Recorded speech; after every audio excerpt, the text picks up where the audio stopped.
شب معراج آنے والی، ہم رجب کے مہینے میں ہیں، اس مہینے کی ایک رات 26ویں رجب اور 27ویں شب کیا ہوا تھا؟ مصطفیٰ کریم صلی اللہ تعالی علیہ وسلم کی معراج کا وہ واقعہ ہر سال سنتے ہو، ہوا کیا تھا؟ حدیثوں کی روشنی میں جبرائیل امین آئے، مصطفیٰ کریم صلی اللہ تعالی علیہ وسلم کو مکہ مکرمہ سے حرم کعبہ تک لے گئے، حرم سے اس کے بعد مسجد اقصی لے گئے، یہاں تک کا تو واقعہ قرآن بیان کر رہا ہے، سبحان الذی اسری بعبدہ لیلا من المسجد الحرام الی المسجد الاقصی، پاک ہے وہ ذات جس نے اپنے بندے خاص کو مسجد حرم سے مسجد اقصی تک لے گئے۔ اور اس کے بعد ہوا کیا؟ سارے نبیوں کی امامت فرمائی، سارے نبیوں نے میرے آقا کے قصیدے پڑھے، پھر اس کے بعد سفر ہوا، پہلے آسمان، دوسرے آسمان، تیسرے، چوتھے، پانچویں، چھٹے، ساتویں آسمان، ہر آسمان پر ایک ایک نبی سے ملاقات میرے آقا صلی اللہ تعالی علیہ وسلم، اس کے بعد عرش، کرسی، لوح قلم، جنت، دوزخ، سب کے مناظر ملاحظہ فرمائے، سدرۃ المنتہا پر گئے، اس کے بعد جبرائیل امین وہی رک گئے، آقا آگے، حضور پاک صلی اللہ تعالی علیہ وسلم اب اس جگہ کا سفر کی جس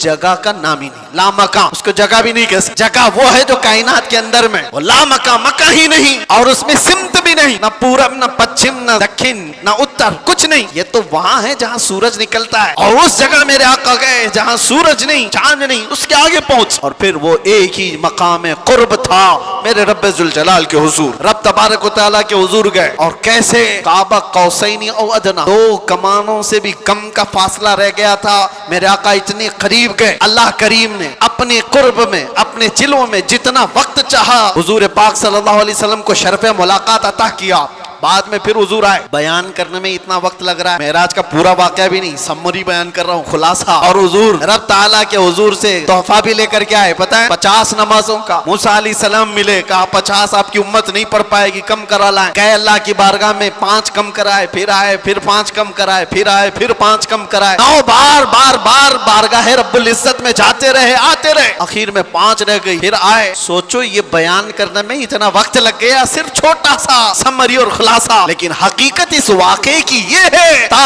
عرش گئے پھر آئے محمد، کیسے؟ حضور عرش بھی گئے، واپس بھی آ گئے، جس کمرے میں آپ آرام کر رہے تھے، دروازے کی کڑی، اگر دروازہ کھول کر کے آدمی جائے تو کڑی کتنی دیر تک ہلتی رہے گی؟ روایتوں میں یہ ملتا ہے دروازے کی جو زنجیر ہے، یہاں آپ دروازہ بند کر کے گئے تو کڑی ہلتی ہے تھوڑی دیر تک کے لیے، حضور جب معراج کا پورا سفر طے کر کے آئے تھے تو دروازے کی کڑی ابھی ہل رہی تھی، اور بستر پر آدمی سو کر کے اٹھے تو بستر کتنی دیر تک گرم رہے گا؟ منٹ، 1.5 منٹ، لیکن حضور جب معراج سے واپس آئے تو بستر ابھی بھی گرم تھا، یہ نہیں کہا گیا کہ سورج ابھی نہیں طلوع ہوا تھا، یہ نہیں کہا گیا کہ رات پوری نہیں گزری تھی، بلکہ یہ کہا جا رہا ہے ارے زنجیر بھی ہل رہی تھی اور بستر بھی رہا گرم، عرش گئے پھر آئے محمد صلی اللہ علیہ وسلم۔